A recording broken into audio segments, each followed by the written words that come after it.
very warm welcome to you. I'm Hayley Palmer. It's so good to have you here with me on tonight's show because tonight is a very special edition because we are looking back at some of the brilliant 80s artists that we have had here on the show. Well, technically, Chesney is 90s, but we'll keep that one quiet. But we're going to start off with the lovely Cheryl Baker. Now, Cheryl, I want to talk to you a little bit about the choreography because I used to dance myself, and it is just very together, very slick, but very in time, and that's pretty hard to do. But I know your daughter has had something to do with this, hasn't she? Well, the latest ones, yeah. I mean, we've always used choreographers in the past, even back in the Bucks Fizz days, you know, we used choreographers. But I just think that our band, we've always been a singy, dancey kind of band, you know, so yeah. I think that we needed choreography. And yeah, it's what Natalie does. Natalie's a choreographer. She's directed a lot, only like student choreography. It's not like a professional show, you know, not like in the West End or anything. But she's really good. Yeah. And so I spoke to Mike Stock and I said, you know, you're gonna do videos for these tracks. My daughter is a choreographer. Do you want to have a look at see what she does? Brilliant. He said, I trust you if you think she's good enough. And she did some great choreography. I was so pleased. Mike said that she was very patient with him. You need to be when you're working with Mike Nolan, let me tell you. Patience definitely is a virtue with Mike. Brilliant. Well, we're going to show the video Winning Ways. I love the video to this, just fantastic. So let's have a little look. Isn't it? It really is. It really is. How long did it take to make the video? Oh, we did it in a day. Was it a day yeah. or was it a day and a half? I think it was a day. But I love the makeup and everything. Yeah. Natalie, by the way, is one of the dancers. She's the shortest of them all. We need to look out for Natalie. Let's see if we can see her. Here it is, Winning Ways by The Fizz.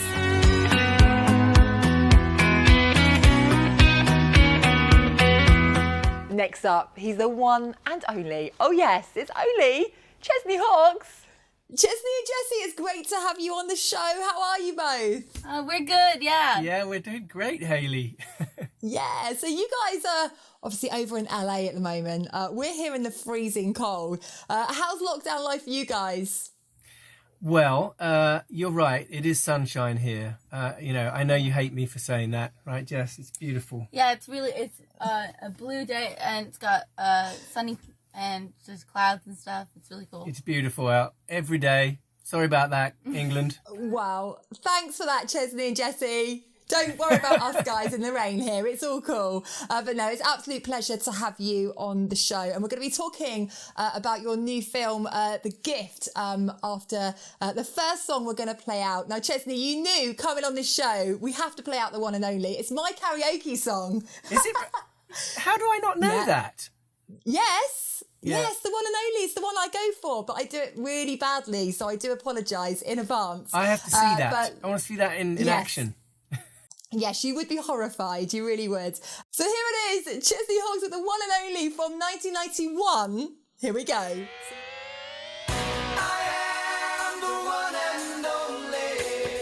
Welcome back to Saturday Night with Hayley Palmer, and I'm loving it today because it's nice to just kind of stop and just look back at some of these amazing episodes that we have had here on the show.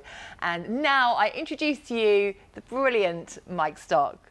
Now, Mike, I want to talk to you about the charts today because it's just so different to how it is in the 80s. I mean, I'm really old school because I loved, for example, Top of the Pops, Thursday night. You knew what was number one.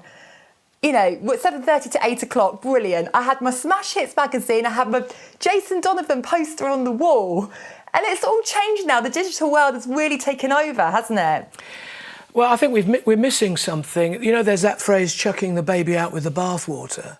Everybody, I understand we want digital speed and all of that, but you've thrown away a lot of good stuff. And knowing what was number one, everybody interested in tuning in for Top of the Pops or listening to the charts. These days, most people are not fully aware.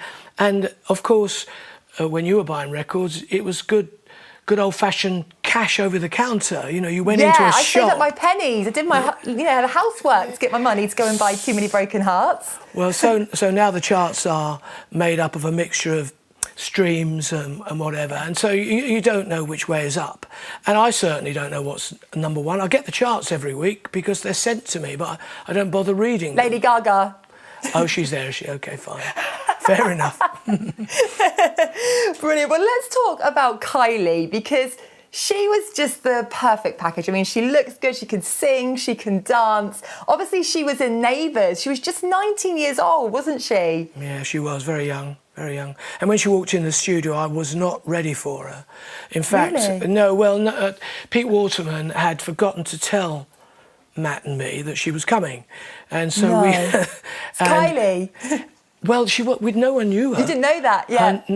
Her name was not known to us, and Neighbours wasn't as big as it became. Neighbours was only on at lunchtime, 1 o'clock, or just before the 1 o'clock news, on a Wednesday.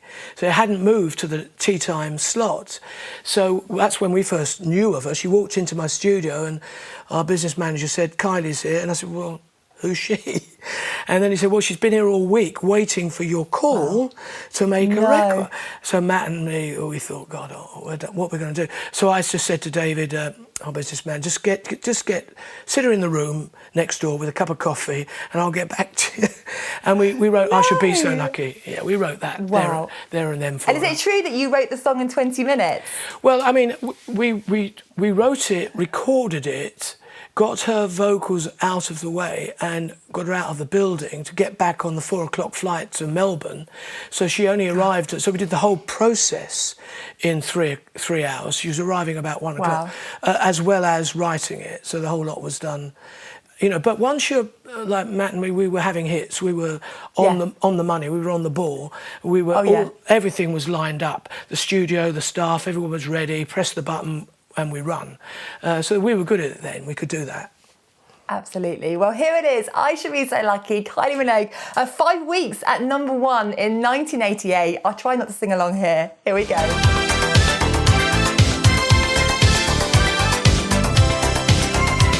Okay, now it's time for a little bit of a change, a bit more of a rocky feel. Here is now the interview with Fish. Oh, Derek, it's lovely to have you on the show. How are you? I'm doing rather well, thank you very much. I'm in East Lothian in Scotland, and for a few minutes we seem to have the sun with us, which is good. So this is promising. Things are looking up. Yeah. Well, it's an absolute honour to have you here on the Memory Lane 80s show. I want to play out a song that I know that you wrote, an absolute 80s classic, Hayley. Yeah, I wrote that with the band Marillion that I used to be in between 1981 and I left them in 1988. Yeah, 1985. It was a very good year for us. It was a song that we should have actually been performing at Live Aid, but because my management didn't let me come off an Italian tour to go and sing on the charity single, we were kind of omitted from it. But this, I know that Mid-Year had the same thing with Vienna as well, and it was a song that was that got stuck at number 2 and never quite reached that peak. But it's a song that is eternal. It's an evergreen song, which I'm very proud to have been part of writing. Well, you should be very proud of it. It's just brilliant. We're going to play that out now. Here is Hayley from 1985.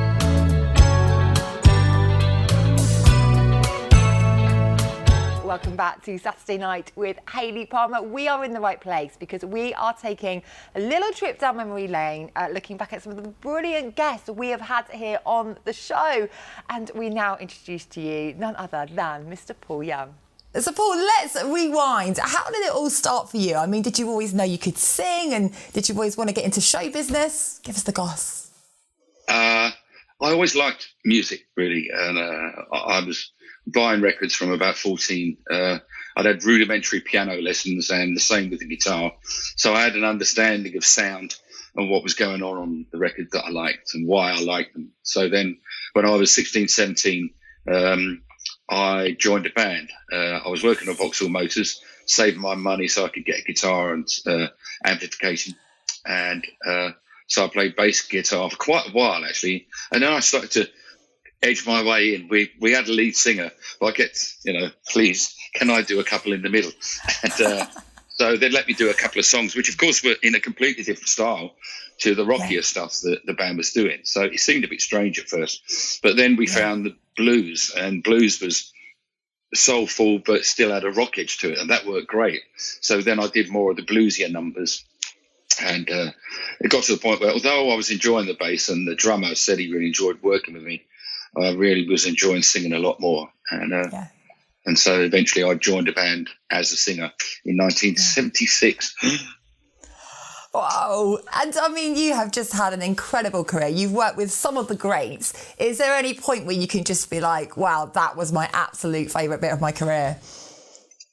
I'd say the Dream Come True album was almost Other Voices, because I worked with a lot of other famous people on that album. But then I did an album called The Crossing with Don Was, and we recorded it in Ocean Way Studios in Los Angeles.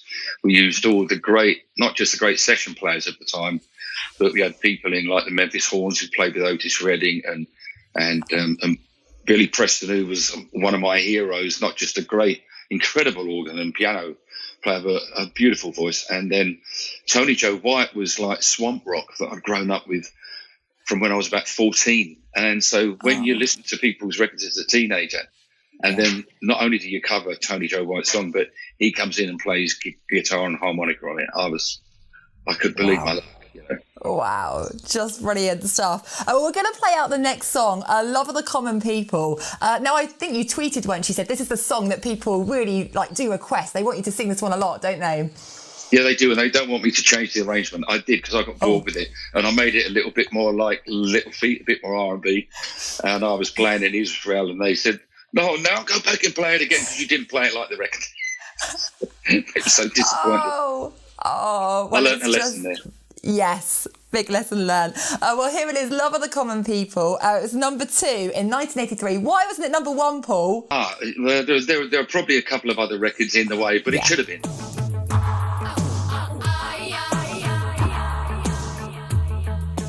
Time now for one of my favourites. Yes, it's our lovely Sonia. Sonia, it's great to have you on the show. How are you? Oh, I'm really, really well, Hayley. Yeah, good.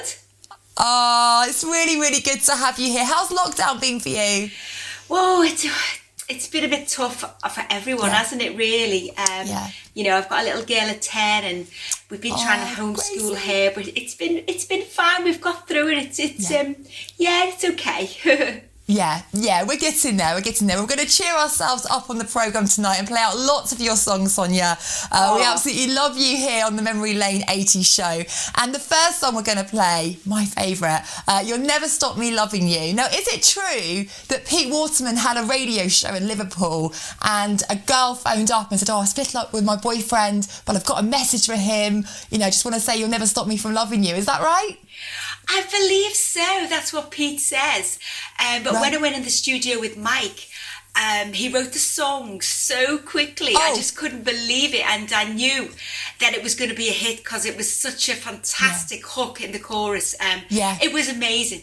Yeah, it really is. Well, it's such a favourite here on the show. Here it is from 1989, number 1. Here we go.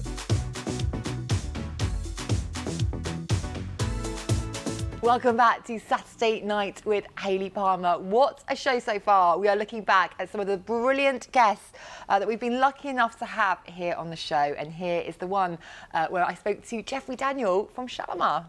Jeffrey Daniel, it's great to have you on the show. How are you? I'm fine, Hayley. How are you doing? I'm very good indeed. It's an absolute honour to have you here with us on the Memory Lane 80's show. Now, we play out Shalimar songs a lot. We love it on the show, especially on a Saturday night. And we want to talk to you because obviously we know that you started in Soul Train in America and then you came over to the UK and presented it here. So how did Shalimar come about?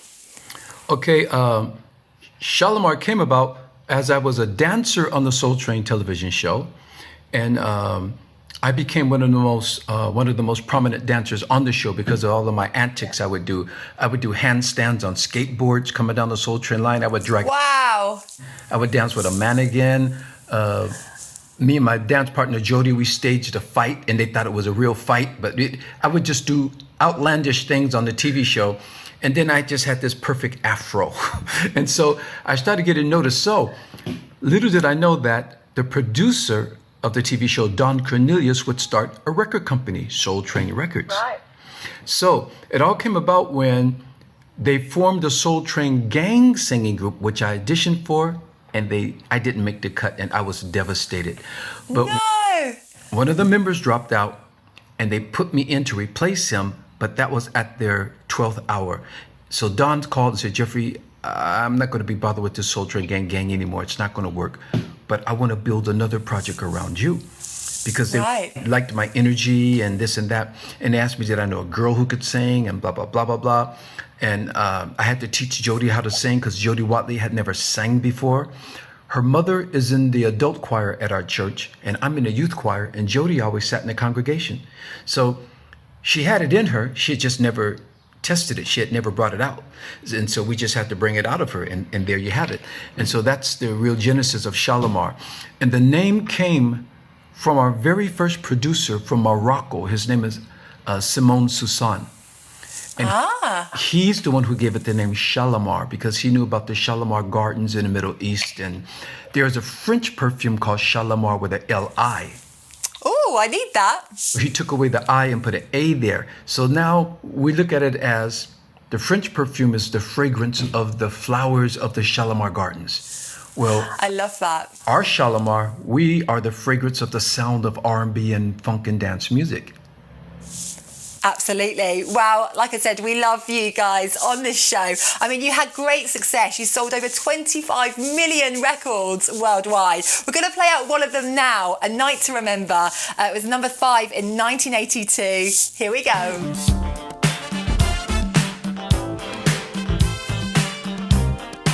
Time now for our wonderful Wilde. Yes, here are the Wilde family.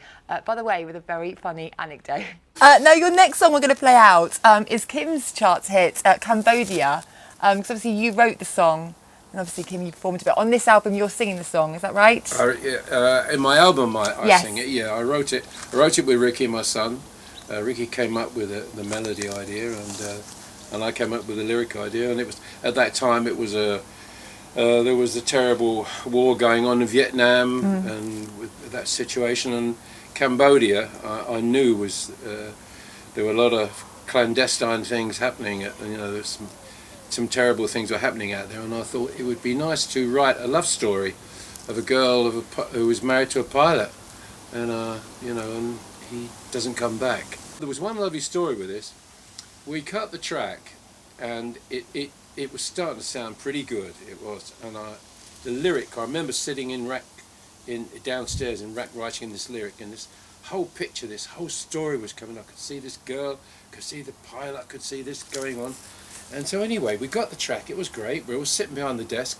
Sting walked in to rack, and Sting said he came in and walked in, and he had a bass, and he said, "Would you like me to put some bass on Cambodia?" Did you know that?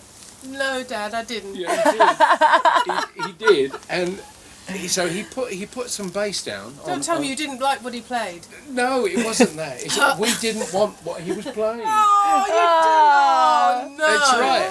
We didn't.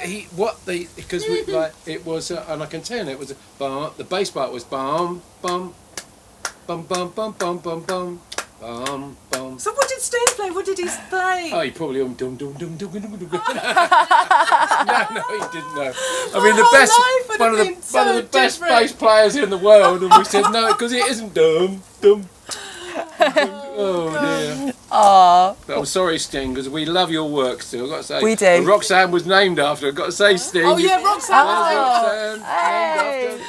I love tonight's show. It's so lovely just to have a little trip down memory lane and to see all of the wonderful guests that we have had here on the show. And not only that, your support at home has been absolutely marvellous. Thank you so much for supporting me every single week. Now we're going to leave you with Kim Wilde's choice, Cambodia.